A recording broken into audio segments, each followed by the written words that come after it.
Hi, this is Coach MJ back on the Real Mission Impossible show. Today, we're going to talk to an author. He's the author of Overcoming Impossible Odds, the Steve Bottrill story, and other books, including his latest, Winning Every Day. How did he become a speaker? How did he become an author, and why? Well, let's let him unpack his story. Steve, welcome to the show. All right, thanks for having me.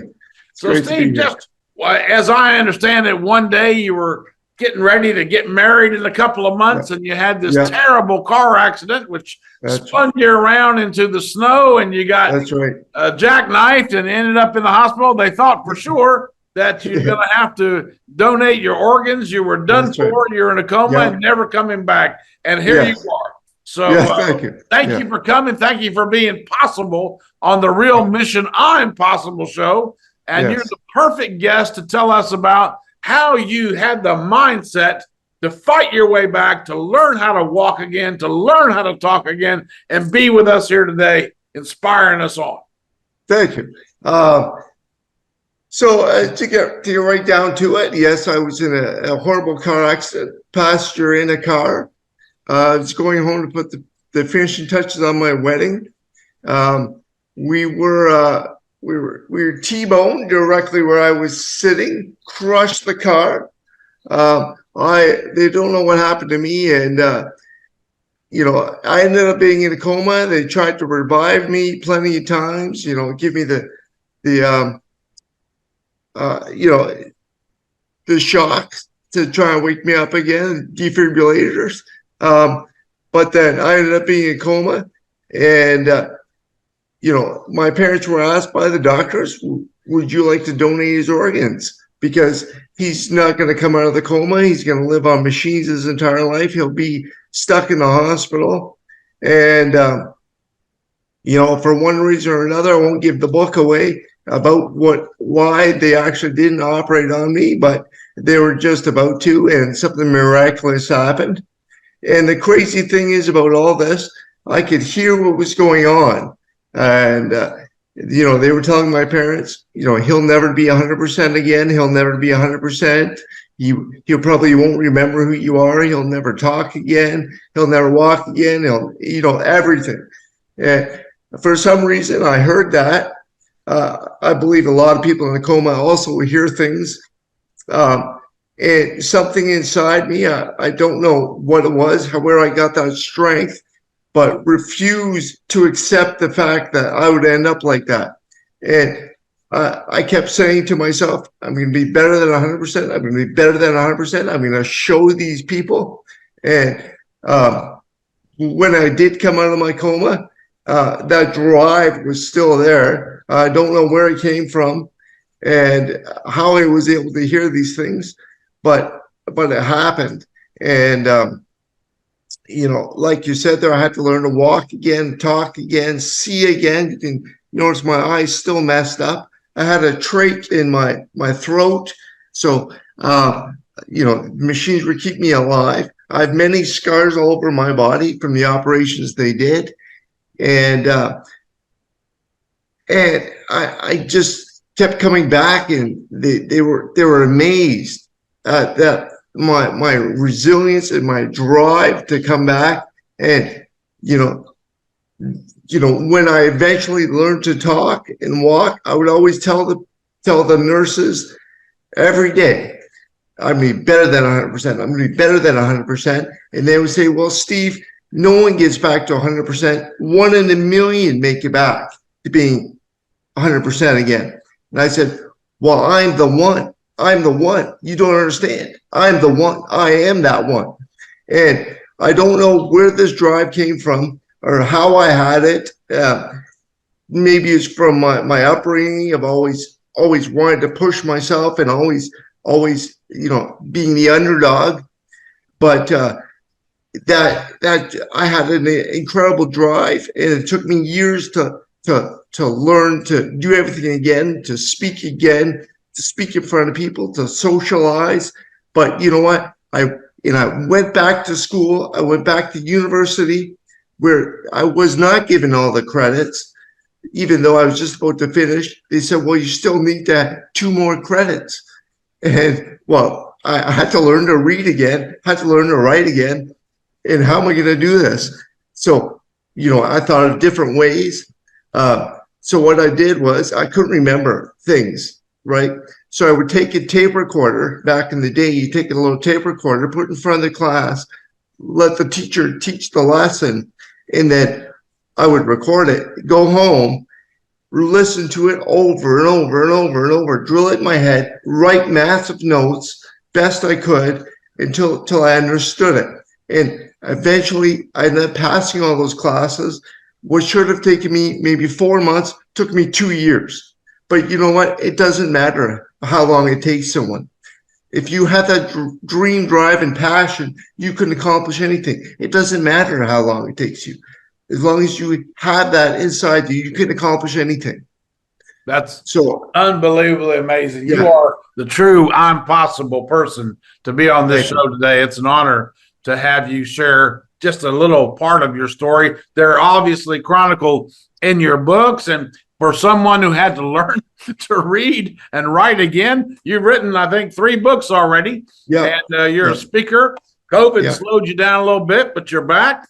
And I'd just like to ask you, drill into something. What was life for you like, if you don't mind me asking, what was life for you like before this? Because you had a moment. The universe came in and said, you know what? We're going to change your life because you're going to inspire others. We need you to do this. This is your new mission. Before that happened, what was your everyday life? Well, it was I was on track to be a teacher. Okay. I was going to university at the time, but prior to that, I was into playing sports, a lot of soccer. I played a lot of soccer, but all the way growing up, I was always the shortest, smallest kid around.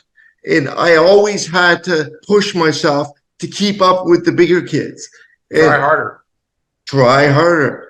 And it was a mindset that just stayed with me, I think, throughout my life, even the accident, of just trying harder to overcome every obstacle in your way. And, if you believe you can do it and you have that drive, nothing is going to stop you. You can accomplish anything you want. Just never give up. That's the key word here. Just never give up. So you had, your own preparation for adversity. I guess what I hear you saying is you always had to just put a little bit more effort into everything because you were a bit smaller than some of the kids. Yeah. And so therefore that gave you some rudimentary fundamentals to be able to overcome an obstacle, to get up a hill, to cross the next barrier, etc. But really, Steve, in the nicest way, nothing could prepare anyone for what you had to go through. And when those nurses told you that there's a 1 in a million and you said you're the one, there's no way they could ever believe that you would be sitting here today on this show talking about what you've done in the past tense. Isn't that just awesome? That is incredible. Even though, I would like to say, I'm not sure why every day they would tell me, 1 in a million, make it back, or, don't worry if you don't make it back to 100%. Now, they were either trying to self-motivate me so that I would not give up, or they were helping me not go into a depression in case I didn't reach that goal, because they have seen it, like they said, 1 million times, and no one does it. No one does it. Yeah. But, I had that drive, and you can't measure somebody's spirit or somebody's own personal drive. People can look at you from the outside and judge you, but what they don't see is what you have on the inside.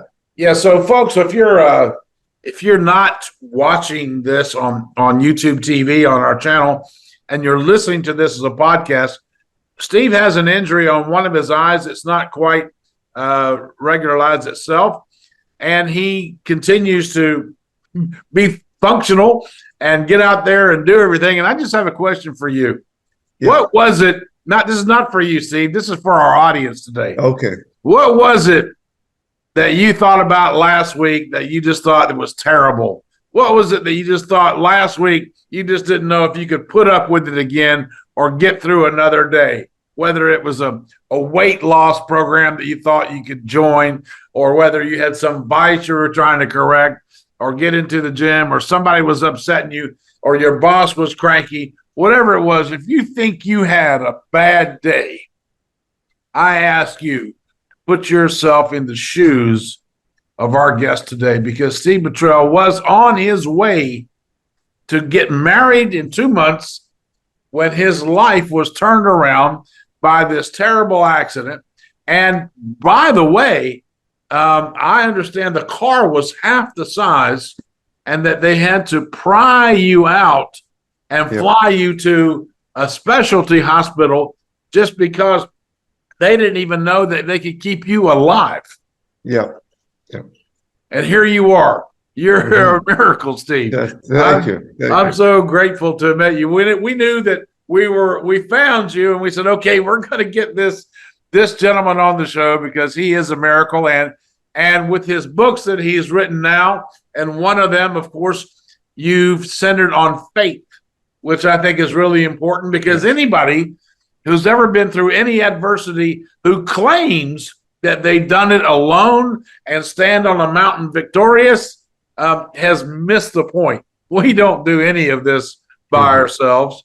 And when you're able to tap into the faith, which has been all around us from the time we were born until today, and continue to do that, you hold out a lamp for yourself and you light the way for others. And that's what you're doing, Steve. Tell me, as a teacher, as an inspiration as a teacher, now that you're be doing this, of course, you're probably being invited on more podcasts and more public speaking to inspire others. What's on the horizon for you now, Steve?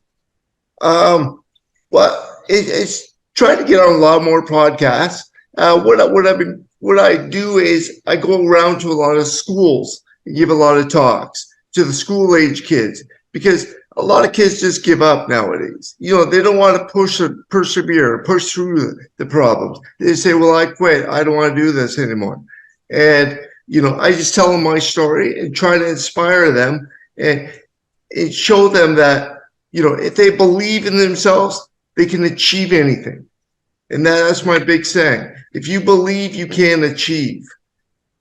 And we've heard these cliches before in all these motivational books, but you're the real deal. I am the real deal. You stand there and you are a true testament to those words. And when you kept saying that I'm going to be better, that I'm going to be the next, I am the one, you were making a declaration in your mind that you decided not to accept what the experts were telling you, not to accept the conditioning they were trying to prepare you for, to don't set your expectations too high.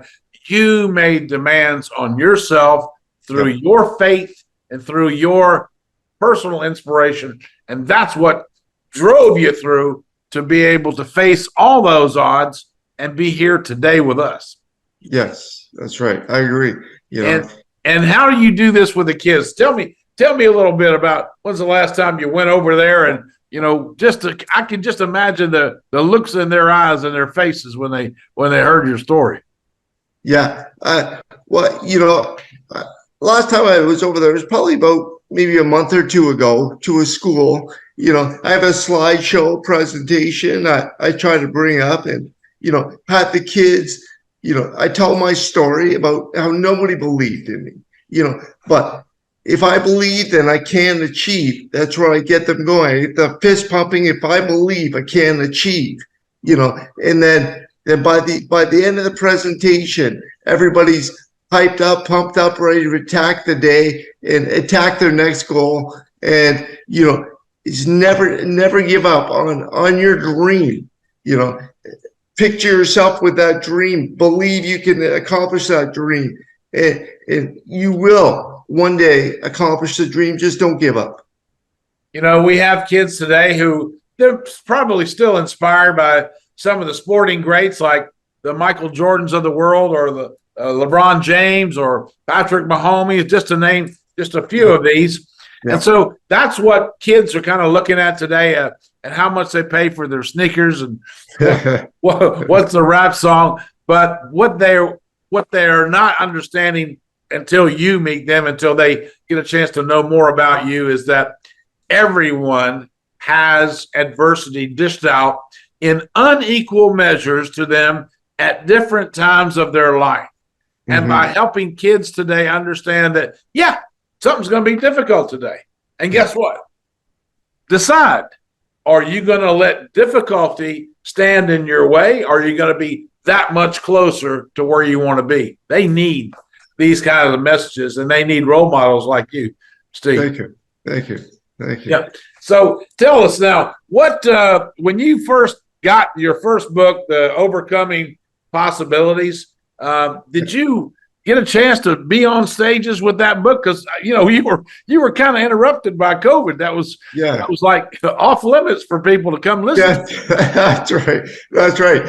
Well, see, I probably did about, I'd say 4 or 5 presentations, got in front of people and told them my story, Overcoming Impossible Odds, the Steve Bottrill story. And then I had maybe five speaking arrangements lined up. And then, through different schools, different colleges, different groups, the library, everything, it really got momentum going. But then obviously COVID hit, shut everything down, and then it just put a stop to all my presentation. And there you were with more adversity, as if that's right. You had not had enough before, and here you were, the comeback kid. You're getting ready to get back on track, and again. Right. But luckily, one of the newspapers around Chatham, where I'm from there, Chatham, Ontario, heard my story, knows about the book and how it was interrupted by COVID. And then he wrote a nice article where I was in the paper again, the Chatham Daily News. And then it just, I had an onslaught of sales again, and people hearing my story. And, and that's how it got going again. And, through working with on the internet here, Google's doing different podcasts and different internet sites. I was able to kind of start up again. So there's more than one way to keep things going. Yeah. Well, you know what? That's kind of a lesson that many of us had to learn during this damn-demic that just happened. And of course, I don't think that coming out of it could happen to a nicer person than you, when you already proved to us what is the meaning of sticking with your guns, being impossible, fighting the odds, being just an incredible role model for kids today and others who are having to struggle to get through their day. We're with the author of Overcoming Impossible Odds, the Steve Bottrill story, and also Winning Every Day. Are your books on Amazon, Steve? Yes, actually, they are on Amazon.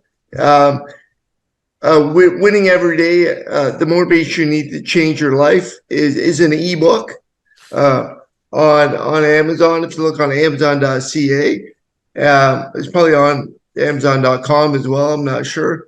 And Overcoming Impossible Odds, the Steve Bottrill story, is definitely on Amazon. Either one, Amazon.com or Amazon.ca.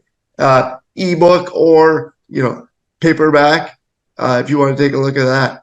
Well, we're going to put those up. Our team will put these books up here in the episode for those of you that want to catch us on our YouTube channel. It's Coach MJ on YouTube, and you'll see us on the Real Mission Impossible show there as well. Listen to the podcast. So I want to thank you, Steve, for coming on the show, sharing a tidbit, because we don't want to give too much away. We want our our listeners to go out there and get this book, and start motivating themselves and know that anything is possible when you know that I'm possible is for real. And Steve, you are the real deal. Thank you so much for coming today. Thank you very much, Coach.